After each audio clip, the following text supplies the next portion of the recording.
being a location for that. So as you all know, President Zelensky is coming to the White House tomorrow, so these discussions will continue, and frankly, I think the president deserves great credit. He literally just got off of a trip to the Middle East where historic peace and accomplishments, seeing the hostages return out of Gaza. These are major foreign policy accomplishments that so many people around the world thought could never be achieved. And so I think the president deserves a great deal of credit for doing that, coming home, dealing with so many domestic issues, and then again, hopping on yet another call with President Putin and hosting President Zelensky again at the White House tomorrow to try to move the ball forward in peace and end this conflict in Russia and Ukraine. So that's where we are. Karoline, thank you. After their meeting in Alaska, the president was optimistic that he could get Zelensky and Putin together in a room. Does he still believe that he can get the two leaders together sometime soon? I think he thinks it's possible, and he would, of course, love to see that happen. But right now, there were discussions and plans are now being made for the Russian side and our folks, led by Secretary of State Marco Rubio, to meet, and then for President Putin and President Trump to perhaps meet again. But I don't think the president has closed the door on that at all, Mary. Karoline, you said in Hungary, possibly when? Well, this call literally just happened, so we will provide you with more details as soon as we can, I promise. On that call, did Vladimir Putin commit to sitting down with President Trump and President Zelensky? He committed to sitting down with President Trump, as President Trump's Truth Post put out for you. And what do you say what it would take for him to be willing to sit down with Zelensky finally as well? I don't want to get into that, but as I just said, the president and President Putin discussed meeting together in Budapest, and President Trump will talk about that opportunity with President Zelensky when he's here at the White House tomorrow. Does Trump believe any conditions have changed to make a second meeting with Putin better, more successful than the Alaska meeting? I think the president is always willing to take a chance at diplomacy, and this war, he has always said, is going to have to end at the negotiating table, and so he never gives up, and he's willing to pursue it, and that's what you're hearing from the president today. Karoline, Nicholas Maduro. I have a question on the cartel. So yesterday we learned that at least the fifth strike on a boat off of the Venezuelan coast took place. We know that the Trump administration has previously said that they are in armed conflict with the people that the administration is striking.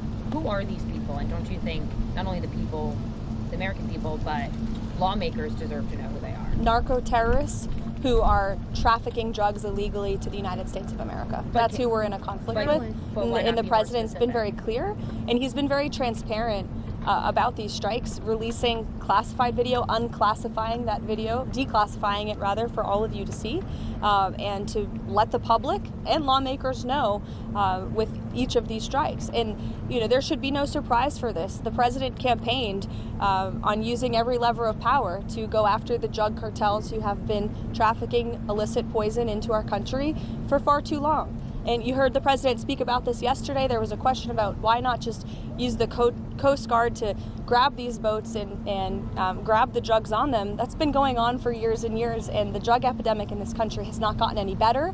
The cartels have only gotten more powerful. So the president is taking these unprecedented steps, and it's making a real impact. We are seeing less boats with lots of drugs coming into the shores of the United States of America as a result of these successful strikes, and I think the American people can expect them to continue. Karoline, Nicholas Maduro. Change up of leadership at the IRS, specifically putting some of Trump's main allies into leadership positions in the Criminal Investigations Division.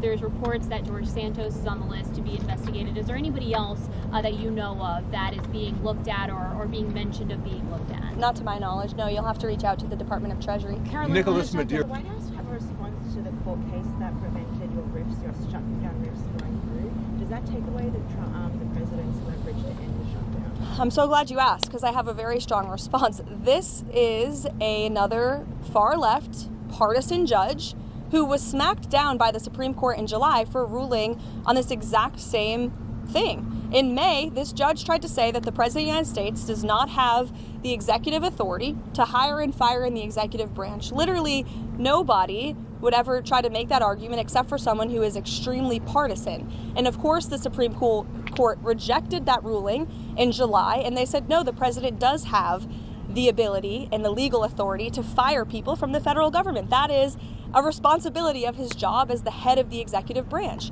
And so you have the same judge going back to the bench and ruling on the basis of politics. We are 100% confident we will win this on the merits of the law, and these layoffs are an unfortunate consequence of the government shutdown. We are now on day 16 of this Democrat shutdown. Democrats just voted again for the 10th time to keep the government closed and to keep the American people hostage. And we're seeing the consequences of it every day. We've had thousands of flights delayed and canceled. Air traffic controllers, TSA agents continue to work without pay. The president tapped into tariff revenue to keep WIC money for women and infants and children going out the door. The president found a creative solution to keep the troops paid. And rather than congratulate the president for doing that, this unprecedented action to get our troops paid, the Democrats want to sue him for it. They're saying that it's illegal. This just shows they don't care about the people who are hurting. They are shutting down the government purely for partisan politics because they don't like Donald Trump. And the only people that are suffering from that are federal government employees who are being laid off from their jobs, who are not being paid for their jobs, our military, our federal law enforcement, and the American people who can't catch a plane with holiday season coming up because flights are being delayed and canceled. Democrats need to do the right thing. And I don't know if you guys caught the CNN town hall last night with AOC and Bernie Sanders, but I sure did. And it's very clear that they are now the leaders of the Democrat Party. And the Democrats are in complete disarray. And we hope a few moderate Democrats with some common sense will step up to the plate and do the right thing to vote to open the federal government. Thanks.